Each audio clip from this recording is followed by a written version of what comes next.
Okay. Looking good?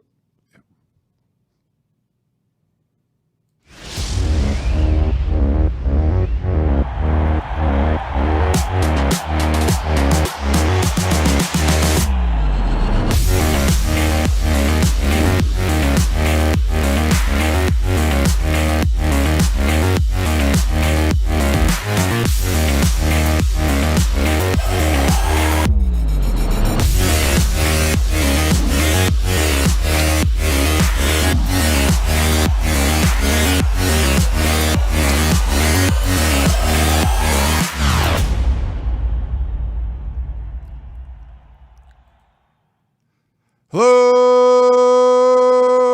Trojan fans. Welcome to another edition of the Peristyle Podcast. I'm your host, Ryan Abraham, joined alongside Mr. Triple Double himself, Connor Morrissette, and we're coming at you live on YouTube on Wednesday afternoon in between USC's complete beatdown by Notre Dame and the upcoming huge matchup against the Utah Utes. So we're going to talk about a little bit of both of those, answer a lot of your questions here on the show. And like I said, we are, this is recorded live across our podcast platforms. You can get this later.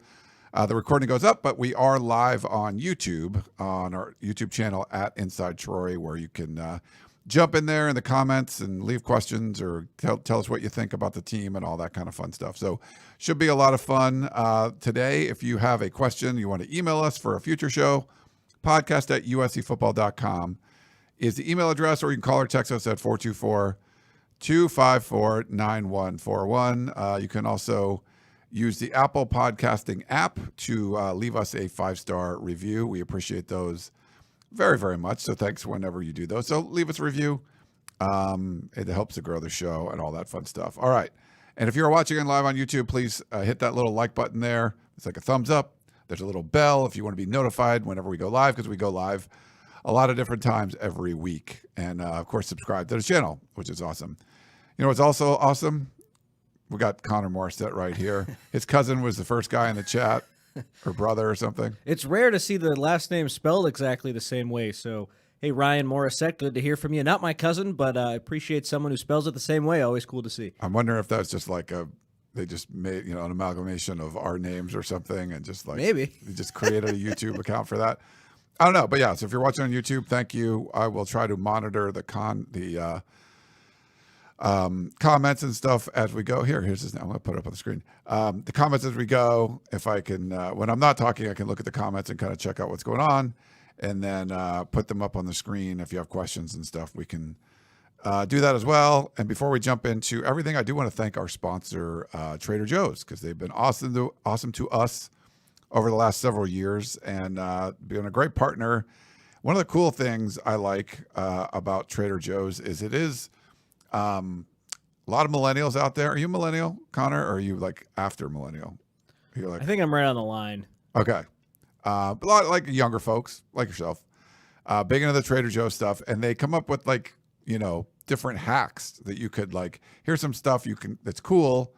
You can buy at Trader Joe's and make it into a meal. And I don't know, it's Erin O'Brien. Apparently she's pretty popular on the TikTok, and did a video showing, it's a really cool looking hack. So it's an elevated chicken soup dumpling. Wow. And so if you would just Google like the elevated chicken soup dumpling Trader Joe's, it'll probably show her video. But you basically take the Trader Joe's chicken or pork and ginger soup dumplings, which I really like. And she puts them in a bowl with chicken broth, soy sauce, green onions, some sesame seeds, and some chili, and a little bit of sesame oil, and like basically just nukes it. And it's like this really cool looking soup dumpling, like soup kind of thing, with soup with Chinese dumplings in there. So I don't know, looks really cool. So I like doing little stuff like that, trying it out at Trader Joe's. Yeah, that does look awesome. Last night, my girlfriend made some really delicious Trader Joe's. It sounds kind of weird, but it was frozen tofu sushi, and I don't usually eat that kind of stuff, but wow. I enjoyed it last night. We also had some rice. I know you can get that anywhere, but you can get it at Trader Joe's too, and we had a nice little dinner last night, so shout out Trader Joe's. Yeah, shout out to Trader Joe's for that one. Okay, well, we got a lot of stuff to get to. It was it was an ugly We don't need to, we've done a lot of recaps. We did an emergency podcast in the car. We kind of give our thoughts on what happened. USC Notre Dame. You got to sleep on it a little bit, Connor. Anything kind of like pop up in your mind since the few days since we were been in South Bend? That was a crazy day. We were in 4 different time zones for like not for like flying through them. Like, significant time in the Eastern time zone where the game, Chicago, Central time zone, flew to Denver, Mountain time zone, and then flew to LA. So we were in all 24-hour period. We were all 4 time zones. Crazy. After sleeping on it a little more, I've thought more about the offensive line and how, and I was guilty of this. At the beginning of the year, I said, how could this not work? So many experienced guys. It looks really good. It's a lot of new pieces and guys are moving around, but I thought the offensive line had the potential to be one of the strengths of the team.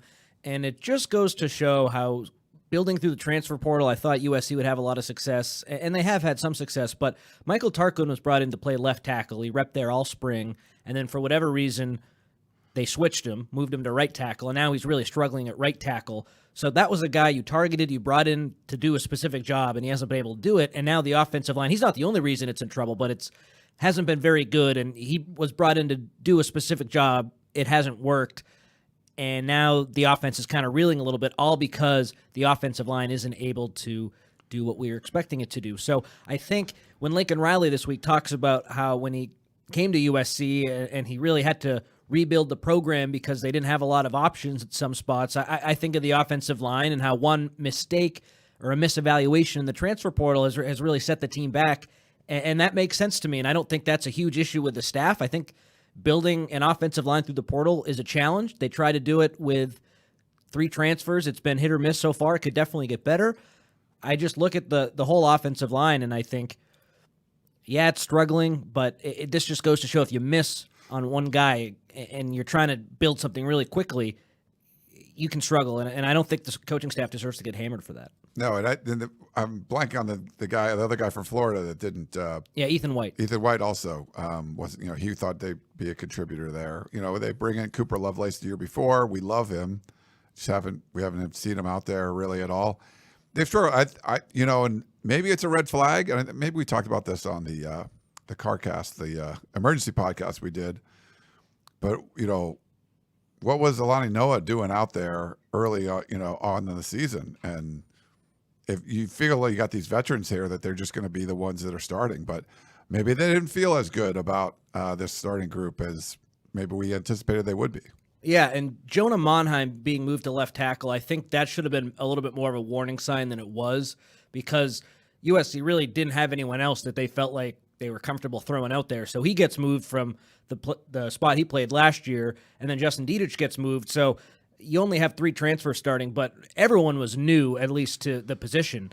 And I guess, I was guilty of it. Like I said, I thought it would be a strength. It hasn't been a strength, and I'm not sure the coaching staff deserves a ton of grief because they were really left with no choice but to rebuild on the portal, and I don't think you can hammer a staff for missing on 1 or 2 guys in the portal the way we've seen. All the blowback, too, has been the biggest eye-opening thing with me this week. I'm so surprised at all the hate towards the staff and people wanting to see change. They're 17-4. It's not trending in the right direction right now, but if it's not Lincoln Riley, I don't know who else it would be, and I just think people who are going nuclear with this are crazy. I don't understand it. Yeah, no, I agree with you. We can get into that probably in a little bit too, but I think maybe people have calmed down a little bit more in the days since, but I feel like the USC fan base was just into the mode of just fire the head coach. That's going to solve everything. I'm like, you don't want to fire Lincoln Riley.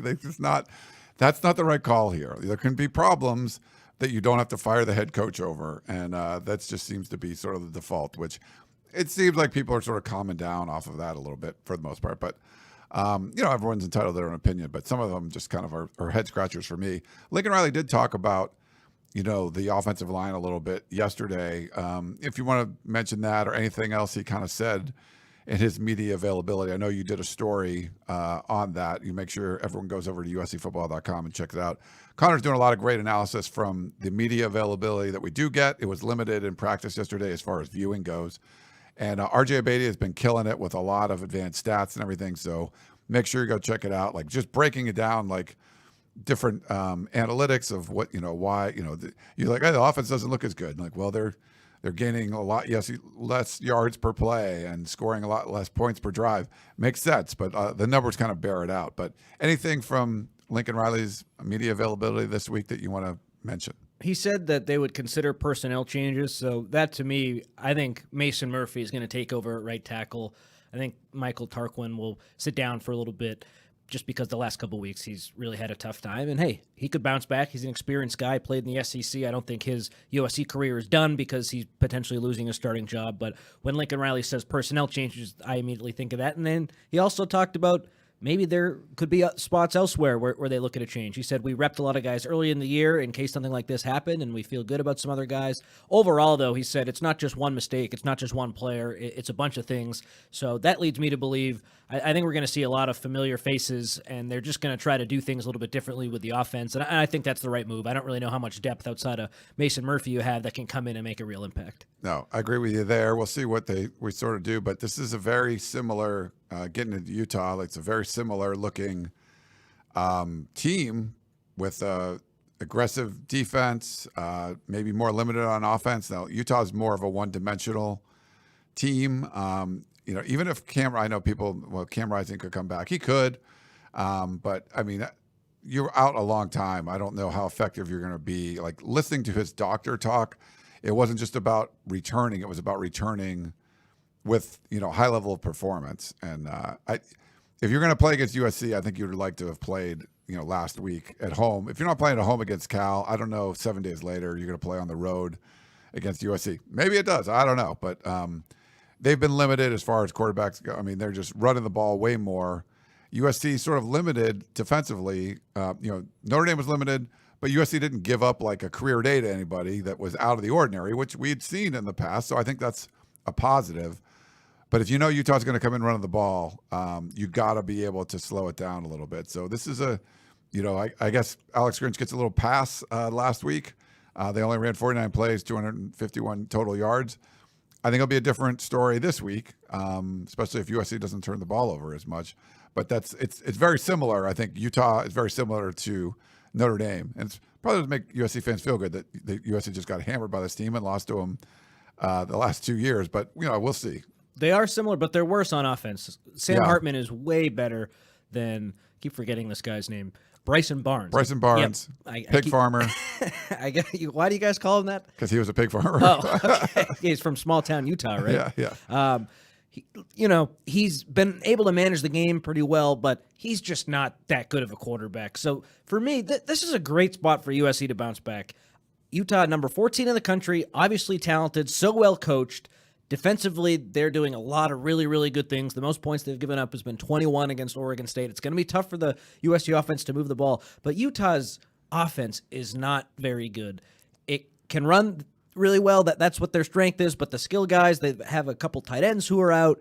It's not a team that should be able to come into the Coliseum and win. If they do that, especially with everything that happened last year, Utah beating USC twice, and USC should be motivated in this game, then I think it's fair to criticize everything, and you do have some real problems. But this is a team that, they're really talented, and it's going to be a tough ask to beat this team, but it's a team that USC should beat for sure. Utah defense is good, but man, oh man, that offense, it's a grind every week for them. It's limited, and Notre Dame's offense was limited, but the defense got them a bunch of short fields, scored a touchdown, special teams scored a touchdown. If stuff like that happens again, then all bets are off. If you're drafting skill position guys, though, Notre Dame, Hartman is Estime. Their tight end is, I think, ahead of anyone who's going to be available for Utah. And then maybe Sione Vaki, the safety who converted to running back last week. He looked really good. I don't really know why Utah felt the need to put that all on tape against Cal. I feel like that would have worked wonders if they surprised USC with it, but whatever. USC, who knows, they haven't really shown at times this year. If they see a team could do something, they haven't been able to stop it. I expect him to have more Wildcat carries. But Notre Dame's offense, for all of their struggles, it's just better than Utah. Yeah. No, I agree with you there. They, Utah only scored 7 against. Now, Utah's been injured too. Mass unit. And that's why. A lot of injuries too. That hasn't helped. But they scored 7 offensive points against UCLA. They went on the road and scored 7 against Oregon State, I believe. They scored more against Cal. Cal didn't have their star middle linebacker, Jackson Sermon, whatever. But this is to me, as must win of a game as you're going to get. We both were sort of surprised at how emphatic a small portion of the USC fan base was, that they were just like, Lincoln Riley isn't the guy and all. And maybe you're right down the road. Maybe Oklahoma situation was way different, taking over for a legend than rebuilding a past great program. Could be very different. Maybe things don't work out. My guess is like you made the right hire. You hired a guy that no one even thought you could get. It was pie in the sky kind of thing. He wins a Heisman his first year. He's won a lot of games. But there are members of the fan base that are just really upset. They don't like it, whatever it is. To me, this is the big one. You lost to this team twice last year. Either one of them, it's like changes your whole season. Big leads in both of them. And you're just trying to kind of get back. Now, Utah doesn't play as well away from home. Probably don't have their star tight end and star quarterback. You're reeling off of a embarrassing loss, the worst of Lincoln Riley's career, right? This is about as must win as it gets. There's a fork in the road as far as what your season can possibly do. And after losing to Notre Dame, Connor, you weren't around, but the Clay Helton narrative was always like they get that like second or third loss, but somehow like mathematically they were still in it to win the Pac-12 South. So there was like, our goals are still ahead of us. This is they're number one in the Pac-12 right now. They're 4-0 in conference. No one else is. So you feel like, okay, this is the opportunity you have going forward because you haven't lost a conference game yet. You lose this one, now you're like hoping people lose. Like I think it's a whole different story. Plus just losing your first two teams against ranked opponents when you were looking not so good against the unranked opponents. It's just not a great narrative, I guess, to set up. So long story short, Connor, to me, this is like a must win for USC. Absolutely. It's a massive week because of what happened last year, because of what happened last week. This is an opportunity to, if you win, everything's still in front of you, although I think a lot of their goals last week kind of show they might not be able to get there. But hey, it's not over till it's over. You win this week, you can still, like you said, Ryan, compete in the Pac-12 and potentially make the college football playoff, even though I'm on the record saying I don't think that's going to happen this season. But you can right the ship this week. It's a major, major opportunity. And I thought Taj Washington put it best. He said, even looking at the tape against Notre Dame, the mistakes we made, they cost us. If we say we want to be who we say we want to be, we've got to minimize them. They know they're not playing well enough. They know that at the beginning of the year they were ranked 5 and they're trending in the wrong direction right now. They know they have more talent than they're showing. This is the week to go out and prove it against a team that beat you twice last year. Show that you're not as bad as you've looked the last 4 weeks. And if they can do that, I think slowly but surely it'll start to trend in the right direction. Go on the road and beat Cal. Easier said than done, of course. And then the last 3 games, buckle up. Anything can happen. Yeah, I would agree. It's one of those things where I'm gonna say like a gut check or for Caleb Williams, it's a gut check for everyone involved. Yeah, I agree. This is there has been a disconnect for sure. The way the fan base and maybe sometimes us in the media. I've been more optimistic than most, and that's now it's prove it now. Like I took a week longer than Connor did to sort of like switch off of that. But there's definitely been a disconnect from literally the feeling we get, or at least for me, when you talk to Lincoln Riley, you talk to the players, it does feel like that they are confident that they can get this done. And after the game, Riley talked about their good is good enough. Like they have to get back to their good. We just haven't seen their good since like the first half against Colorado and didn't see it the week before against Arizona State. There's just been a lack of what this team should look like. And we haven't seen it. And it makes you wonder, like, well, why is that not there? What's going on? Where is this team with all the potential? We're not seeing it. And so, to me, this is the gut check. This is rubber hits road. This is Lincoln Riley saying all these things. If they come out and lay another egg, then it's like, what do you say? Like, it can't be just the little things. They can't be getting great separation for the wide receivers or playing way better defense or playing way better on special teams. That's sort of what we're hearing. And give them credit. If they come out and play really well against Utah, which they're certainly capable of doing, then okay, I get you. Maybe you had just like this down stretch or whatever. But if not, then you're kind of wondering all those things that were said. It just seems like the outside, when he's mentioned the people outside the room or outside the building many times, sometimes it's hard to see what's going on inside the building because you're in there, And if this is another loss, I think you need to take a look from the outside to a little different perspective because it doesn't seem to be on the same page, I guess, with what the reality of this team is. Couldn't have said it any better myself. You nailed it right there. He keeps saying our good is good enough to achieve all of our goals, but you're right. We haven't seen it the last 4 weeks. Lincoln Riley, remember how excited and pumped up everyone was in USC, not Nation. It's not USC Nation. It's USC. What is it? I messed this up. I said USC Nation once and people got mad. USC.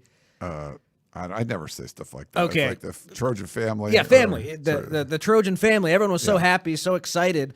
And now they're turning on the guy. Like, there's a reason you were so excited is because his track record's so good. Give him a chance to right the ship. If, he's getting paid $10 million a year, it's for moments like this to turn things around. Even when what they've shown and put on tape the last few weeks hasn't been good enough. This is the week where everything's going against you.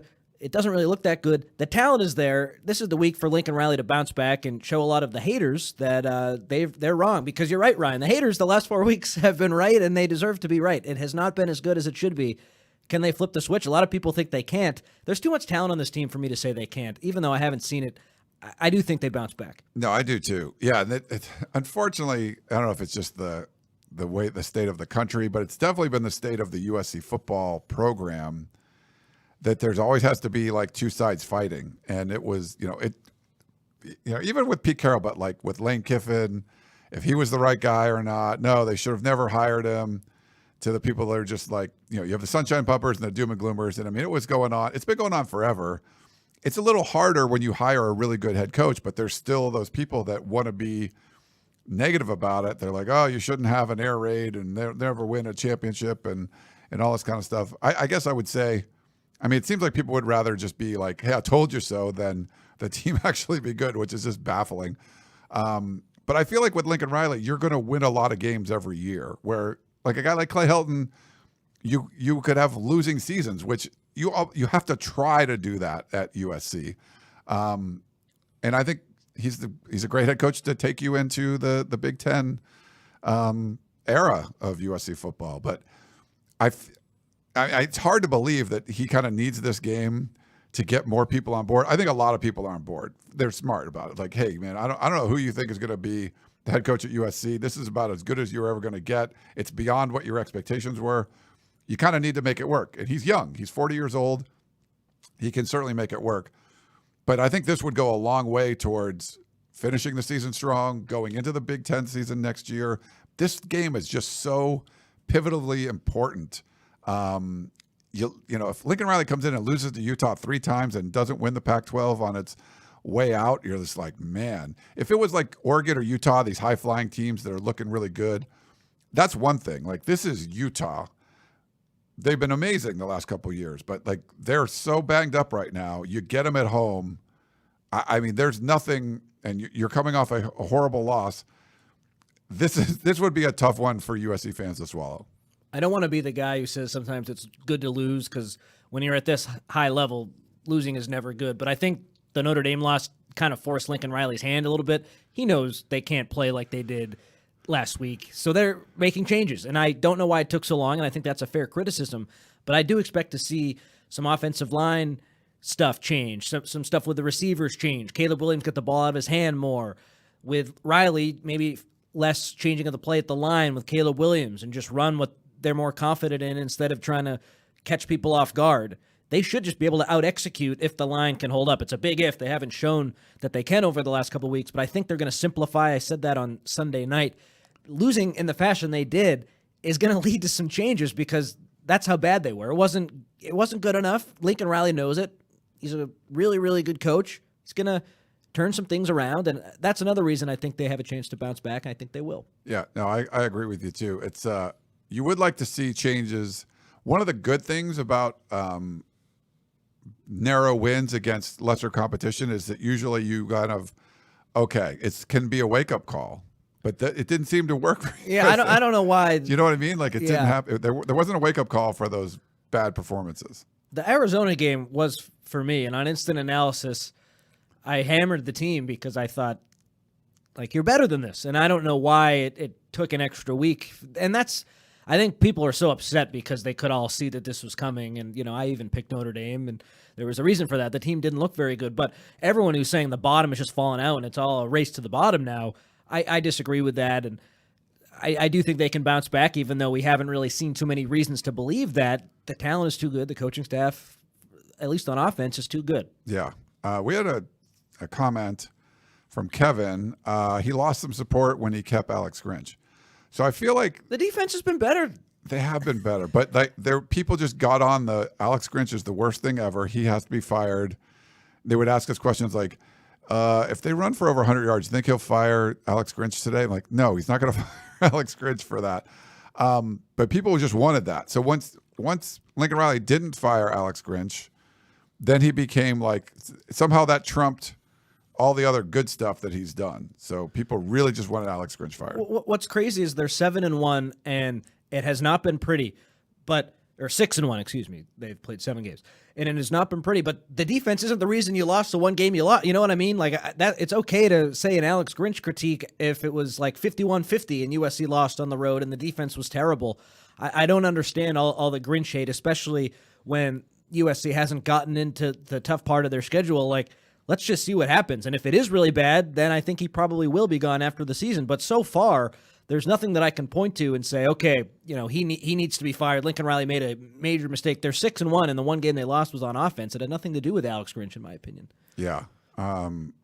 Average Donnie says, the defense played one good game in a blowout. Let's be real, Connor. No, I mean, but you can't blame it. The one game they lost, you can't blame on the defense. I think that's the point there, that they've done some bad things. They've done some good things. I wrote a story about all the sort of career days people had against the USC defense. They didn't do that against Notre Dame. And Connor mentioned it's not a great offense, but there's a lot of talent there. And Estime had 95 yards, 22 carries, didn't get over 100 yards. That's pretty good. They did okay.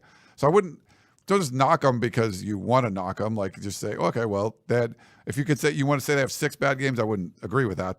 And one good one, their last one was a good one. They're going to need a good one this week. They're going to have to get some stops against a team that can run the ball. You put a safety in there and they run for 150 yards, whatever. That's telling you something. So, or 125, whatever it was. Pac-12 said a thing he set a record for defensive back rushing yards in a game. It's he was the running back, but it wasn't like he just moved over for a couple of plays. This was one of those things. Okay, so why don't we do this? Let's take a quick break because we got a lot of questions to get to. Anything else you wanted to mention, Just Connor? really quick, responding sure. to that comment, I wouldn't say that I'm a believer in the defense after the way that the last game went, even though I thought they looked better. But you cannot deny that Christian Roland Wallace and Damani Jackson, they're trending upwards. They've had a good couple weeks. The linebackers, they've improved. Mason Cobb looked better.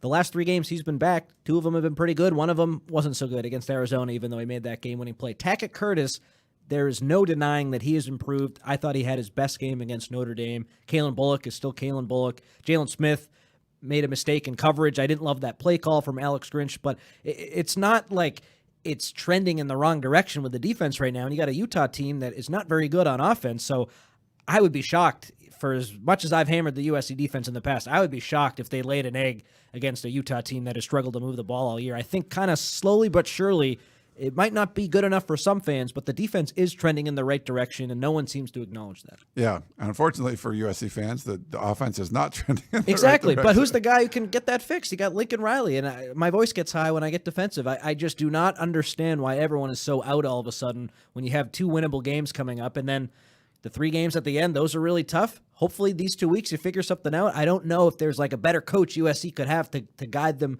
through these 2 weeks who would have been available before Riley was hired. You know what I mean? Everyone's like, oh, we need someone else. We need someone else. Let's just let the guy do what he does, which is coach football games and judge it when it makes sense to judge it. I don't think it makes total sense to do that right now. So if you're watching live on YouTube, we had someone kept putting all caps. And I said, hey, if you keep doing that, I'm going to I'll mute you. And our good friend Blackie Chan said, "Hey, make me a moderator." So I did. So he's so Blackie Chan can go crazy in the chat now. So go have fun. Thank you for helping us out because it's hard to do all these things like host and while all this stuff going on. So thank you, Blackie, for helping out there. Sometimes you get some trolls in there that just want to like disrupt things. So Blackie will take care of that. So we appreciate that very much. Okay, let's take a quick break and we'll come back in a minute and answer some questions.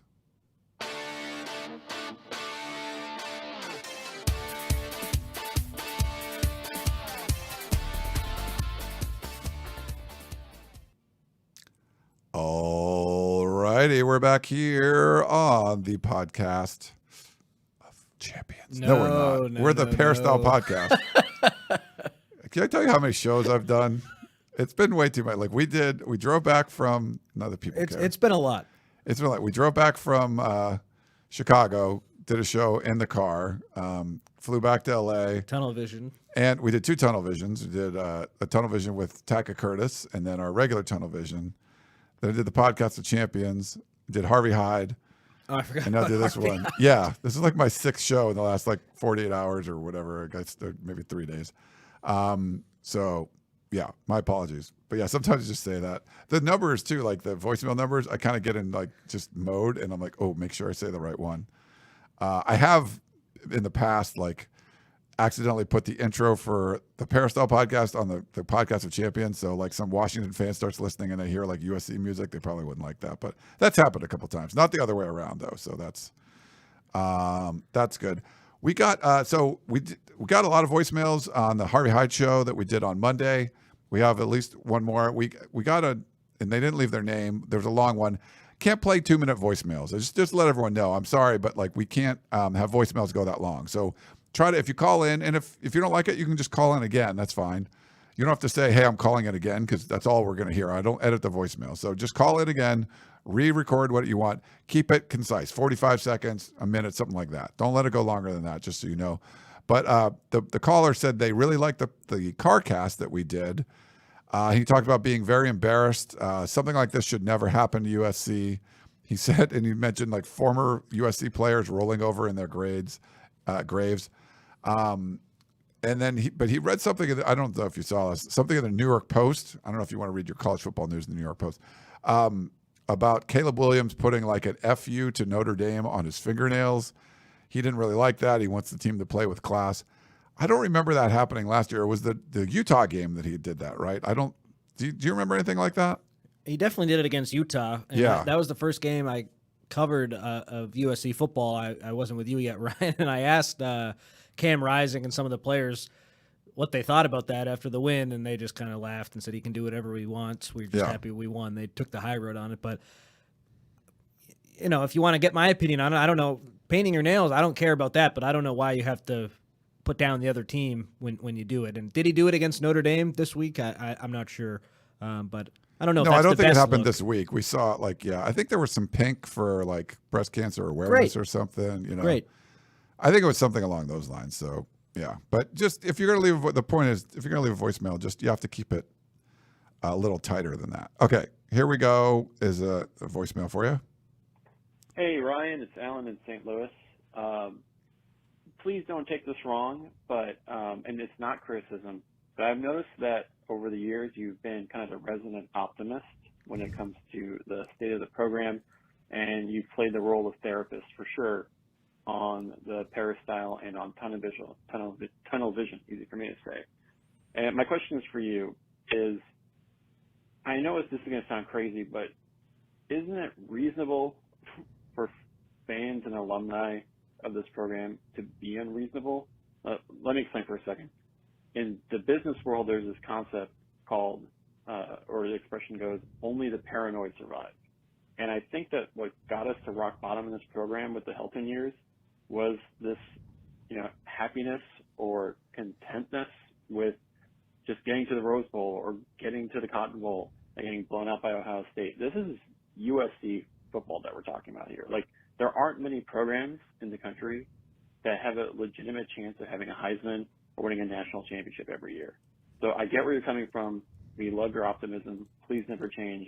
But also give the fan base a break. I think it's okay and reasonable for them to have extremely high standards. So love to hear your thoughts. Thanks for all your work. Thanks for the voicemail. We also had Beck in the chat says, I agree with the caller. Ryan has rosy glasses. All right, here I got to go off a little bit here. Yeah, that call you said, here's a call for you. That was a call for you. I thought it was for me. Let me hold on right there. Like, okay. What? I mean, I get it. I would say over the last few weeks, I've been more optimistic about the team than a bunch of people. Certainly not the most optimistic. I mean, I wrote a story, I think it was 2018, why Clay Helton needs to be fired. Like, I told you that every athletic director USC hired was garbage. I told you that the coaching staff was garbage. I told you that their hiring practices were garbage. I'm going to tell you what I think. And I told you for years that USC made horrible, horrible decisions from the president on down to the athletic director, hiring Lynn Swann. Like, I would get into debates. Who's the worst athletic director in USC history, Lynn Swann or Pat Hayden? I like Clay Helton personally. I told you a zillion times why he shouldn't have been the head coach, shouldn't have been hired to begin with, shouldn't have been extended. Like, every step along the way, I didn't say, hey, everything's going to be great. USC's got Clay Helton as their head coach. Like, never said that. Oh, Neil Callaway is your offensive line coach. No, I told you that's bad. John Baxter's your special team. No, I said that's terrible. Like, I told you all the time when shit was terrible. I said, hey, this is terrible. I told you before it happened. I wasn't like waiting for it to be bad. When they make a bad decision, I'm like, this is dumb. When they hired Tim Drevno to be the offensive line coach after they hired Graham Harrell, I'm like, Tim Drevno's never, I like Tim Drevno. He's never coached a spread offense. It's more of a power thing. I told you from the beginning, nope, that's not going to work. It didn't work. They had to bring in someone else 2 years later. I'm not trying to be optimistic. Maybe you think I'm trying to be optimistic. I've told, if you've been around any length of time, I've been very honest. Everything I think, I'm going to tell you. It's not, anyone can say afterwards, well, that didn't work out. Like, say Lincoln Riley it doesn't work out for some reason, and it just doesn't work out. How many people were going to be in the beginning like, that's going to be terrible? Like, maybe a couple people, but most people are like, holy crap, that's like the greatest hire ever. Once USC started hiring the right people to do the right jobs and make all those decisions, then I'm like, okay, now I believe, and I listen to Lincoln Riley. I believe what he's saying. Now this might, maybe it's not been as great the last couple of weeks, but when you hire someone that's really good at their job, I'm going to be less pessimistic about the decisions that they make. I'll be less second guessy about every decision they make, because you did hire someone that has a proven track record that's good at what they do. Jen Cohen, I think she's going to be a really good athletic director. And we'll see. I mean, she was good at Washington. We'll see if she's good at USC. But when you hire someone that's got a track record of making those decisions and putting people in positions to win, then you feel better about it. And sometimes they make a weird decision or two, but everyone does. But I'm giving Lincoln Riley a lot of rope here. I mean, there's a lot of leash. I'm giving him the benefit of the doubt because he's done stuff that no one, he's won 4 conference championships games and gone to 2 college football playoffs and now has won 3 Heisman trophies. I think he's pretty good at whatever he's doing.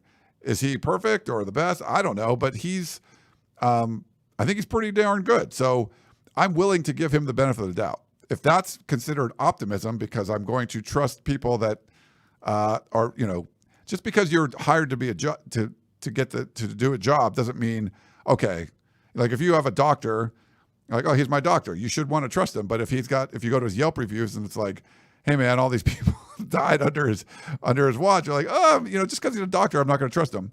When USC hired a bunch of bad coaches or bad athletic directors, I didn't trust them. I told you, and I questioned pretty much every decision they made. Now you hire someone good, I'm not going to just jump out. I'm going to give him the benefit of the doubt. So if that's being overly optimistic, then I'm guilty as charged. But that's my little rant there. Yeah, and I understand why a great rant. I understand why USC fans want more, but since Pete Carroll, it hasn't been very good. Lane Kiffin never made the playoffs. Steve Sarkisian never made the playoff as a head coach. He had success with Carroll, of course. Helton never sniffed the playoff. Like, Lincoln Riley's gotten you there, or gotten a team there. The only guy since Pete Carroll who's had success at a high level, even though when he's gotten there it hasn't really worked out, but still he's done better than other coaches have who were at USC before. I get it hasn't really looked good, but if you're not going to give him a chance and you got the pitchforks out for him, then no one's going to be good enough. Right, yeah, like Saban and Dabo Swinney and Kirby Smart are all, they're going to be tri-head coaches. You guys all suck. Dabo sucks right now way worse than suck. Riley. He's stuck in 10 years ago. Yeah, that's funny. So Beck says, I too give Riley the benefit of the doubt, but he needs changes from last year. We paid him $110 million. Beck, the defense is better. I don't know if you understand what benefit of the doubt is, but that is not giving him the benefit of the doubt. That's saying, I know better than you. It might have been the right call to fire Alex Grinch last year. We heard from Lincoln Riley in the offseason why he did it. It made sense. There was so much change, so much turmoil that they wanted some continuity. And, I'm giving him the benefit of the doubt that it made sense. It might be wrong. When Brandon Sosna came in and I met with him, he was super smart. He was the chief of staff for Mike Bone. Met with him early on. I knew he was smart, and I was willing to give him the benefit of the doubt. And they decided not to fire Clay Helton right away. And he gave me reasons. And there was the contract that Lynn Swann extended and all that stuff. And I said, you know what? And he's like, we need to build a better nest to bring in a better head coach down the road. And I told him, look, I give you the benefit of the doubt, but I don't think you're right on this one. I think you need to just get rid of him now. Well, if they would have got rid of him now, they wouldn't have ended up with someone as high caliber as Lincoln Riley. As much as you want to say he's good or bad or whatever, that was their plan. Their plan was to fix all the infrastructure stuff. So when they do make a change, and they did, 2 games into 2021, boom, Helton's gone, and they were able to bring in Lincoln Riley. If you had fired him 2 years before, they wouldn't have got a caliber of coach of Lincoln Riley. So that was their plan. It's one of those things where, are you giving the guy the benefit of the doubt? Then you're going to have to go with a decision that they make that you don't agree with. That's giving them the benefit of the doubt. So, Beck, you aren't doing that. You're saying this is what they should do. That's not giving him the benefit of the doubt. So it could be wrong. I'm giving the benefit of the doubt. It could be wrong. They could have a complete collapse in the defense. You're like, man, they just went better off firing Grinch last year. But I would say you give them the benefit of the doubt. If it works out and the defense gets better, like Connor's been talking about, then that's good. You probably win a bunch of games towards the end, and that's positive. If they don't, then he's going to make a change, and then you just move on from that. But when you hire someone that's really good at their job, you're going to give them the benefit of the doubt, and that's what I've been doing with Riley. And if they go 9-3, we're all going to hammer them, and it's probably going to be deserved because the expectations were so high. But just with Clay Helton, 5-7, 8-5, 4-8, the year he got fired, 9-3 is still miles better than a lot of those other USC seasons, and it's the second year of Riley. You hope that in his 4th year with a recruiting class or a bunch of recruiting class, you just have to hope. And when you go week to week, it can look so good, it can look so bad. Stanford game looked so good. I thought they were going to go to the playoff for sure. I was wrong. Notre Dame game looked terrible. Lincoln Riley says, and it's something that I try to live by in my everyday life. I think it's really smart. He says a lot of other stuff that I don't agree with, but he says it's never as good as it looks. It's never as bad as it looks. And I agree. That's what I got to say right now. Yeah, we got a text message from Ryan in Lemerritt Park. Lincoln Riley is starting to look more fraudulent than a $400 bill. That's kind of a weird one. And people are talking about the salary and stuff. It's okay, salaries are expensive. I mean, you're paying Mel Tucker that kind of money.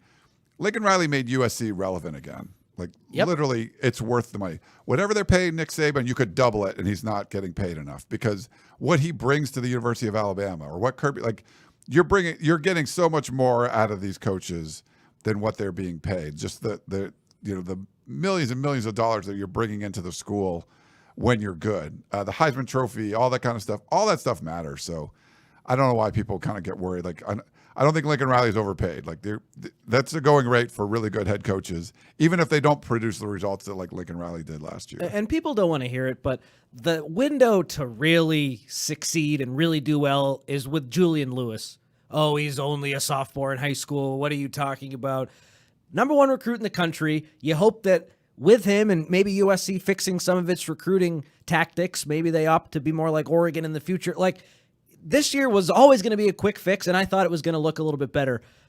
But it hasn't for whatever reason, and it still could be turned around. So let's not write everything off right now. But I think when you got a guy like who's a talent of Lewis down the line, like that's kind of your window. That's when Riley's been here a few years. That's when you have the best recruit of the last 5 years, potentially. The next Caleb Williams, a quarterback who is really, really talented, and Riley will have him at USC for 3 years after having been at the school for a long time. Like, this was kind of a bonus this year a little bit. And I people will say, what the heck am I talking about? But you know what I mean a little bit? It takes other coaches a little bit longer. With the transfer portal, that has allowed USC to be really good quicker. And yeah, number 5 to begin the season, they're going in the wrong direction. But for a lot of other coaches, it just takes a little bit more time. And I think Chris nailed it last week. Riley's the victim of his own success. Yeah, for sure. Ray says, Lincoln had a good track record winning with a program built by Bob Stoops.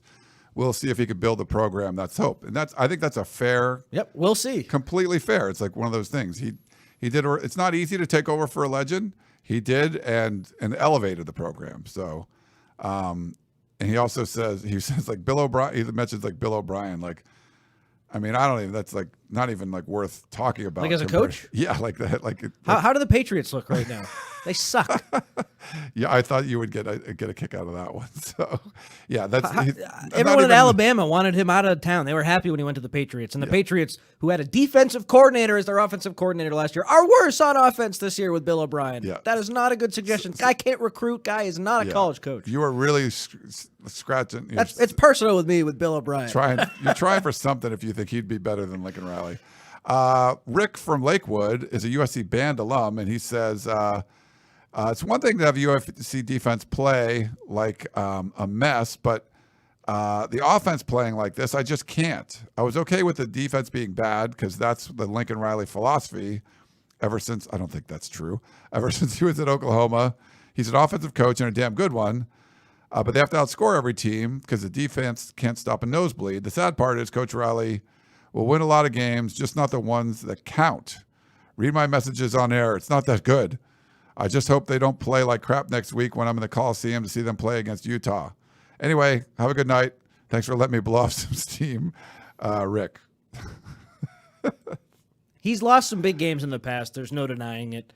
I think the hope when he came was that USC would be elevated by Lincoln Riley, and Lincoln Riley would be elevated by USC. It would be what's that called? A symbiotic relationship? Maybe I have that wrong. But the two factions would be better as a whole because they had each other.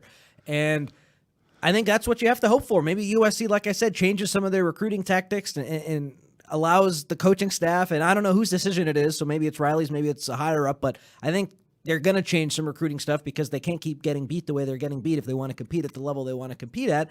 And then we'll see down the line. I like, even if they were 6-6 is a stretch, but you know what I mean? Like, if they stumbled to the finish, like, do you still want to make a change? That I just do not like. Remember how everyone was so happy when he was hired? Like, channel some of that. Where'd all that belief go?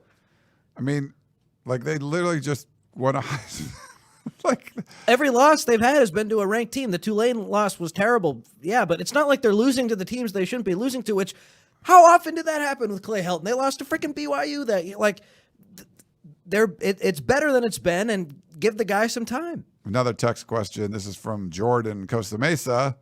Other than Caleb Williams, who do you believe are the leaders on this team? We don't seem to have anybody who brings energy. Mason Cobb, Jamil Muhammad, Diedich, Monheim, the two other captains, Shane Lee. All of those guys are leaders. I don't think there's some big leadership void. I just think sometimes the staff hasn't put these guys in the best position to succeed, and your offensive line has been terrible. Give them some time to adjust. Yeah, I agree with you there. SoCal Dude 81 says, I've been watching USC football for over 40 years, and that debacle in South Bend was the worst performance I've ever seen. The team looked flat, confused, and overmatched on both sides of the ball. Ryan, you made a huge point last week of telling fans to pump the brakes when they were criticizing the team, but any USC fan with eyes, could tell you that a performance like this was coming after watching a horrific play at the Arizona State, Colorado, and Arizona games. These games were a canary in the tunnel, warning us that our offensive line was slow, weak, and lacked talent. Our wide receivers lacked the talent and grit to get open against tight coverage and make tough catches. We couldn't run the ball, and our defensive schemes left huge gaps that everyone since the first Utah game last year has picked up on. To have an awful performance like this is one thing, but to have it against our rival is another level. Even if we get a new defensive coordinator, we're at least 2 years away from being competitive because next year Caleb Williams will be gone. We're going to be up against much tougher competition in the Big Ten. Our offensive line is awful. Riley's recruiting has been mediocre. I never thought that in year 2 of Riley's tenure we'd be here. I'm really questioning if Riley's the guy to return us to greatness because the team has regressed so much and commits so many mental errors. The sign of a great coach is discipline and playing tough in every game.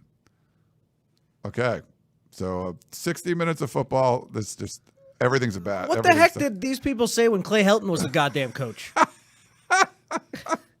You don't even want to know. You know? It was so bad. Last week was awful, and Lincoln Riley acknowledged it. Like I sound like a broken record. I don't know what else to keep saying. If you don't believe in this guy, then maybe root for someone else. I don't know. Yeah, you can find something wrong. It's like they're 6-1. They lost in ugly fashion to a team that they were underdogs again. Like it's not some war crime that they went into Notre Dame and lost by 28 points. You're the best player that you have. Maybe the best quarterback in the history of the school. That's probably a stretch. But skill-wise, like a damn good quarterback that has a bad game. God forbid. He had one bad game. It's like, whoa, boy. We had a super chat. Thanks, Alex. He says, NIL killed USC recruiting advantages. What you say? Yeah, it did. And I think they're going to have to change because it's not working. And that's a legitimate concern or a legitimate gripe, and expect to see something different happen because they're not really in on a lot of remaining 2024 guys. You know what I mean? It's not like they just haven't missed. They're not even in on a lot of these guys who still haven't committed. And unless they get a little fortunate with flips, I do think they have to change in that area. Waiting for the government to potentially do something, I don't think that's the right call. I think they've misplayed that one a little bit. That's a fair criticism. No, I think it's completely fair. And you're hoping like the tide of recruiting would go one direction. It seems to be going the other. You're kind of holding your ground that, but I think it might have been Ryan Day that was saying recruits want $5,000 just to visit. That's like the reality now. And USC's not playing in that game. And a lot of the recruits that USC would normally get, they're playing that game. And if USC's not, and can you blame them if another school's offering? Like people get so I'm so glad we're not doing that. You might have to do it if you want to. Yeah, be good. I think you're gonna have to do it. So we'll see what happens. Terrence in High Point, North Carolina. I'm really shocked that USC got blown away by Notre Dame. My biggest frustration is that this offense looks so bad. They couldn't run the ball well. They couldn't pass. Did not see enough short passes or use of the tight ends. Lincoln knew that Notre Dame was going to bring pressure on the quarterback, but they didn't adjust to the pressure. I don't understand it. I'm not sure what this coach is going to do to fix the offense. I hope he can do it quickly. If Lincoln does not fix this, Caleb will get hurt badly. I don't understand why the offense played so bad and the defense finally looked solid. Frustrated from Terrence. I think there's a lot of frustration, but if you were to worry about, wow, man, the defense looks bad, do you trust like Alex Grinch to turn it around and fix it? Like he might be able to. Or do you trust Lincoln Riley? Like he's really free. I mean, they had the number one offense in the country a couple weeks ago, so I wouldn't worry that much. But the key to everything's the offensive line. If you can get average offensive line play against these good teams, then you have a chance to still have a solid season. And a lot of people didn't like that I said USC could play spoiler the rest of the way. And fine, you might not like that, but I think the most important thing that they can do is finish the year strong. You know what I mean? Like, have your worst part of the year be right now. Do what Washington did last year. Yeah, you might be eliminated from your ultimate goal a little bit earlier on, but, finish on an upward trajectory. Go out with a bang. And if they can do that, I think that's how you at least start to get some people back in. I know people don't believe that it can happen. With this group, I think they have that potential for sure. It's funny, we had a comment. It's Boomer Assassin, but I think it's a USC fan, right? I believe Boomer Assassin is, but let us know. But he says, what do any of us know with our, quote, untrained eyes? That comment backfired so bad on Lincoln Riley. And it's a fair point, like fair criticism.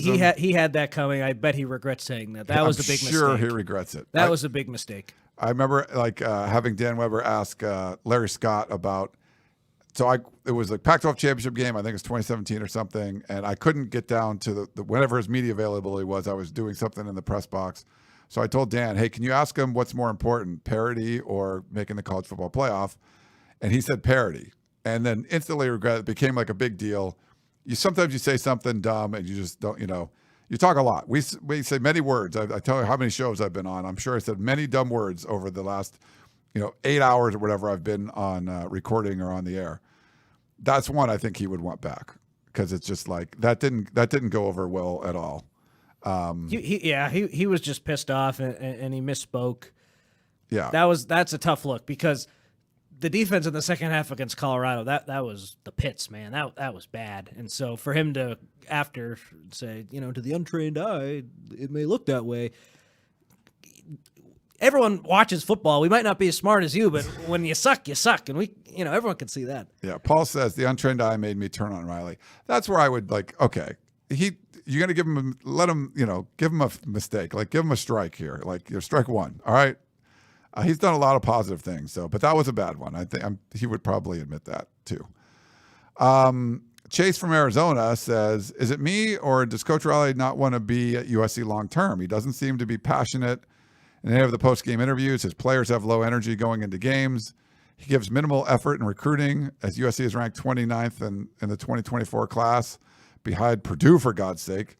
He left Oklahoma when things got tough, and I foresee the same thing happening if they lose 2 or 3 more games this season. Okay, Chase, I think your read is completely wrong. It's not that he doesn't put any effort into recruiting. They put a lot of effort into recruiting, but the recruiting game has changed. That would be, I would not look at it, they don't have a great ranked class. They don't put in the effort. I would say that's not true. He's been very passionate in a lot of his interviews. My get, I don't know for sure. I don't talk to him or whatever, like behind the scenes, but I'm guessing he's going to be here more long term. He seems very, happy with where he is. Some people don't seem to want him around long term. My gut would be he would be. I don't know what you think, Connor. Never say never. We talked about the NFL in the past. If he could, be swayed to take an NFL job if the right team approached him, or if any team approached him for that matter. So I don't know, because you try not to be like make any big proclamations like that because stuff can change like that. So.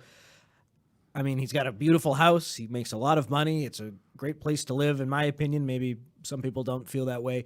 Oklahoma fans, I know that they don't feel that way. But living in Los Angeles, it's a lot of great that's happening with him right now. I don't know why he'd want to leave, but, I never say never. We got a super chat from Wicked Bronco Productions. Woo! $20. Nice. $20. So as a Notre Dame fan, I'm glad we smacked you guys around and got revenge on Caleb after last year. This year we took his Heisman away. USC fans were talking all that smack after beating us last year. USC is soft. Little bro, USC is soft. So he wasn't. So he gave $20. We're going to put it up there. I don't think he took away his Heisman. I kind of do. You don't think so? He's playing Bo Nix, and the schedule they have. If he plays really well, this would be sort of like a trending down point. But if he bounces back and beats the crap out of Utah, head-to-head with Michael Penix and outduels him, head-to-head with Bo Nix, outduels him, plays a really good defense at UCLA at the end of the year, wins that, and wins the Pac-12 championship game. They have one game that he was bad in. No, I don't think it takes the Heisman away. No, but do you think that's going to happen? That's asking a lot. No, I don't think it's going to happen for sure. But I don't think that took it away or anything. The point, even though it's from a Notre Dame fan who does a Bronco podcast. Is happy, thanks for the $20, by the way. Is happy that Notre Dame won. Can't blame him. That was a great performance if you're a Notre Dame fan. He's right, though. USC did look soft in that game, and that's why, just taking it back to on the field for a second, we're talking so many big picture items, but they didn't look good last week. They did look soft. How are you going to respond this week? You know what I mean? Can we give the team a chance to respond to their awful performance before we fire the coach, before we say all these things about the program and the team and make all these big picture thoughts? I just think Utah is a really good opponent to play after a loss because you need to be fired up after what happened last year. Their offense isn't very good. It should be a good spot for USC, even though Utah is really well coached and their defense is good. If you don't bounce back this week, then a lot of what was said today, I think, will be fair. It's just a week too early. Yeah, Paul's saying odds went to plus 3,500. 100%. I get it. He's not the favorite. He was the favorite. He's not the favorite anymore. But where was he last year at this time? He wasn't the favorite either. He had a great, November. He put up amazing numbers. if you were like a Heisman favorite and then you have a terrible performance and you're out of it, it depends how you're finished. You could play a bunch of crappy teams and you're never going to get back into it. USC's playing a lot of great teams, so he can completely play himself back into it. That's all I'm saying there. It's not over because of that. He did play really well at the loss to Utah, though, and in this year's loss, he played terrible, so that certainly hurts. Yeah. Okay, let's see. We got some more. This was from Brett C. in Knoxville. He says, this is for Ryan Connor. My question is for both of you. Will there be some changes in the off season with the football program, especially going to the Big Ten? I'm not a USA negative fan at all. Thanks for what you do. From Brett. Yeah, I mean, I think there's definitely going to be some changes. I mean, there always are. They kept the staff the same this year, but it depends how they finish the season too. Yeah, is he talking about like with the staff, you think? I'm assuming with the staff, yeah. Potentially, you're right. It all depends how they finish. I think Lincoln Riley's a pretty loyal guy to the people in his coaching tree, though. So, like Dante Williams, a guy who was already here when Lincoln Riley came here, even though he's a great recruiter and you haven't looked great recruiting, could he be a guy who potentially moves on if the corners fall off, even though I think the corners are playing better, maybe. But I think something would really have to go south for him to make a change with one of his guys. John in Oakland wrote in. He sent us like an LA Times article. Sorry, don't really discuss other people's articles and stuff, but you can discuss that on the message boards if you want. But it was talking about the long road back to greatness or something. And I think the NIL thing is part of it. Connor and I both agree. I think USC has to kind of change their stance on NIL. And I don't think that's a Lincoln Riley thing. I think that's a USC thing. And we'll see, with Jen Cohen, that's probably one of the bigger things on her docket going forward. It's just there's different rules being applied by different programs right now, and you're competing against them with one hand tied behind your back in some situations. So. And people wondering about Riley leaving, if he's pushing to do NIL the way other top programs do, and he's being told no, then he'll say, hey, look, I can't win at the highest level here, and then that might be a reason why he would make a change. I don't know if anything is happening like that. I don't know the factors behind the scenes, but that would be something that would make sense for him leaving. Oh my God, Boomer Assassin. I think Ryan's loyal to a fault. What I am is I do like to call people out to a fault, so I will give you that one. Read all my stuff when USC sucked. I told you they sucked. I'm not telling you they suck because I don't think they suck. If I thought they'd suck, if I thought they were going to be going down to a huge abyss, I would tell you. It's not loyalty. I'm just telling you what I think is going to happen. I trust Lincoln Riley more than I trust Pat Hayden, Clay Helton, Lynn Swann. So could be wrong there, but I'm just telling you, I read people. I'm telling you what I think is going to happen. Chase says, on Joel Klatt's podcast, he said that Zachariah Branch is Caleb Williams' best weapon. Do you agree? And then which receiver do you think will lead USC in yards for the second half of the season? He's one of the best weapons. I'd probably put him in terms of pure receivers, probably third behind Brendan Rice and Taj Washington. Yeah. He didn't get as many touches against Notre Dame as I thought he would. I think part of that was managing his injury a little bit. He only caught 2 passes on 2 targets and then had 2 rushes. I think Washington was targeted 8 times and Brendan Rice was targeted 6 times, so they were a little bit bigger part of the game plan. And, of course, Caleb Williams has great trust with those guys. It's possible that he is the greatest weapon, but I don't think right now that's the case. And going forward, I'll stick with I think it's Taj Washington. I'd have to look. I know Brendan Rice has been having a good year too, but I'll say Brendan Rice. I know he didn't look great against Notre Dame, but I think when you need a big play, he's your guy. I think he's the catch radius, speed, size, all that stuff. I like him. We also had a suggestion to do like a Where Are They Now show. We do that in the offseason quite a bit. Just look at our intro if you're watching on YouTube, we have former players on during the offseason. It's a lot of fun. Did a bunch of them. So we'll keep doing that. Let's see. We got a few YouTube questions and then we'll get out of here. I know Connor's got to get to practice. What do you think about the Dan Patrick segment where he talks about Lincoln Riley leaving with Caleb? Okay, so all you need to know is he quoted a reporter that doesn't cover USC football and hasn't for years. So I wouldn't put much stock into that. I don't know if you saw that at all, Connor. Saw it, and I agree with you. Yeah, like that's literally, you had a reporter on that hasn't been around the program in years, not credentialed, doesn't go to practice, doesn't go to games. So you want to believe that? That's yeah. Oscar, do you guys believe that UFC goes undefeated and then wins the Pac-12 championship? Will they be a lock for the playoff? If they do that, yes, but I don't think that's going to happen. Right. I think if that's the good part, is all this stuff is that you have a really tough schedule. If you win out, I think you're in. Winning out is what's in question, but I don't think you have to worry about, well, what if this happens? You lost one out of conference game. I think you can win out and win, but that means you're going to have to, something's got to change. You got to play better than what they're playing right now. We had a question: if defenses the last few weeks are having success playing man, what does the offense generally do to counter? Is Riley not making good adjustments to man coverage? He mentioned that they were playing a bunch of man coverage too. So any thoughts on that, Connor? He said that there were plays to be made against Notre Dame, and it sounded to me like he thought the receivers played worse against Arizona than Notre Dame. I don't know if I totally agree with that, but that's what he said, so we'll go with it. To get open against man coverage, it's pick plays. It's, it's the opposite of zone where you just kind of sit down and find the soft spot. It's that route to Troa McMillan ran against USC when Bryson Shaw was on him, where you cut in and go out immediately. Football people are listening to this like, what is he talking about? But you just kind of set it up a little bit differently, and I don't think Lincoln Riley was expecting to see as much man as Arizona and Notre Dame did the past couple of weeks, and like we've been saying, you got to give him the benefit of the doubt because he's such a good offensive coach. They'll make some changes.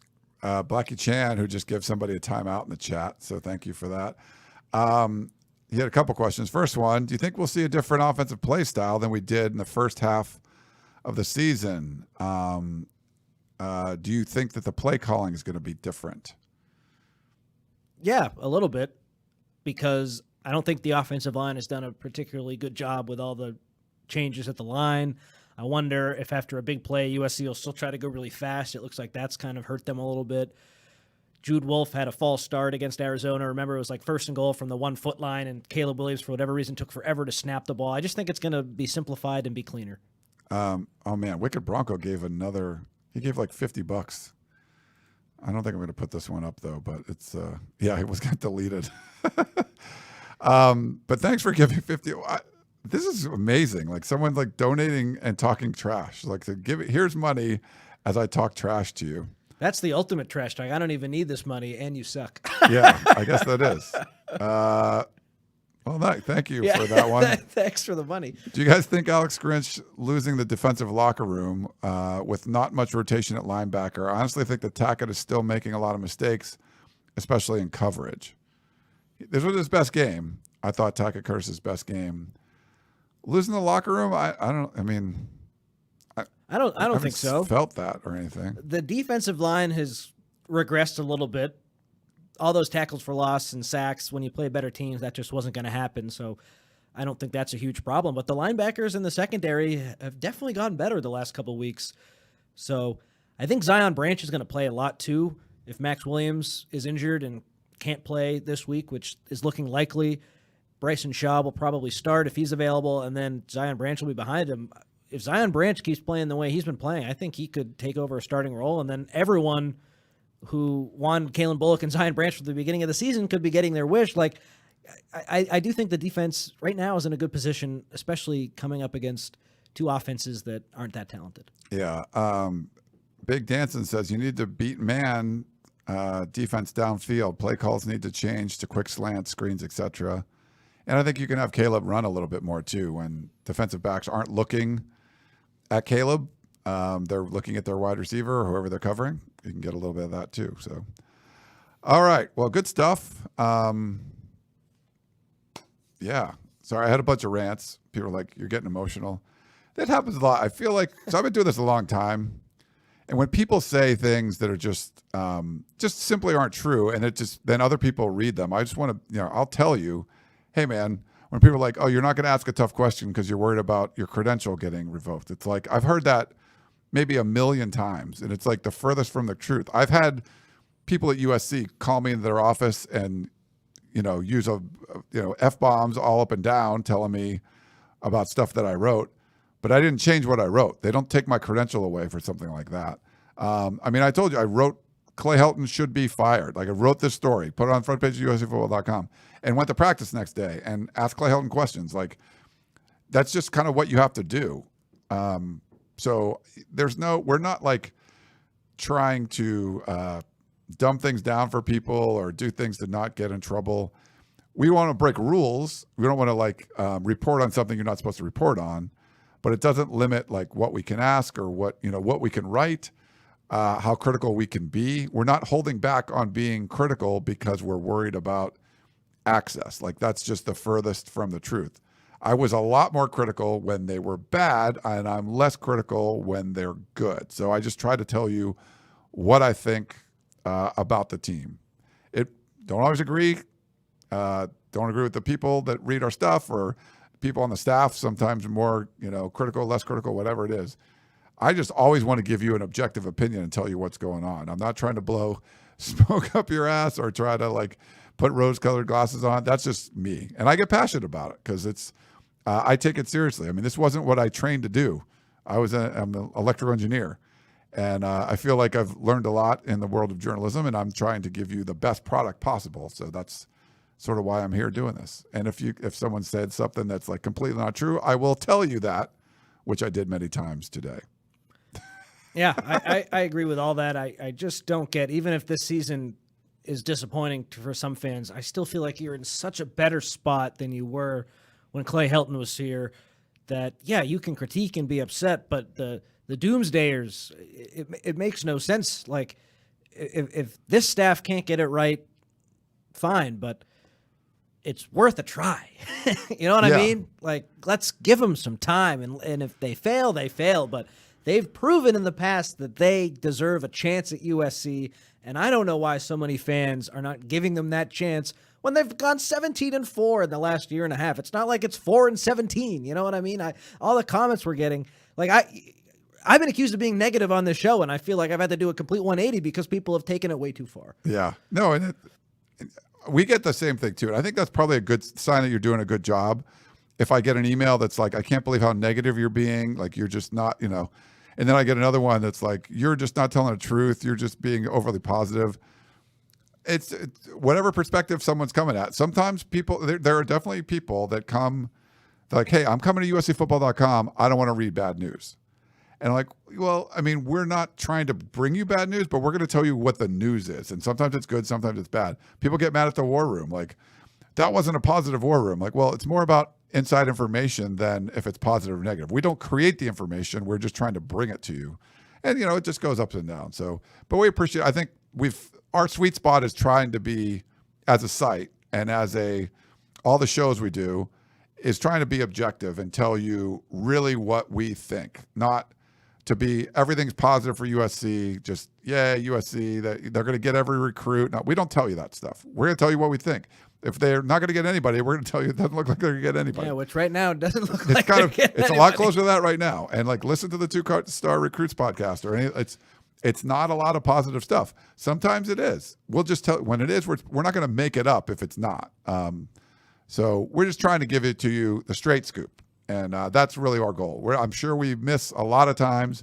We're not going to do anything perfect or great or whatever, but that's what our goal is. So if you're listening to us, you're reading our stuff, that's as a site, as a leader of the site, that's what my goal is for my entire staff, that we're going to try to tell you what we think, our informed opinions from watching practice, talking to people, talking to sources.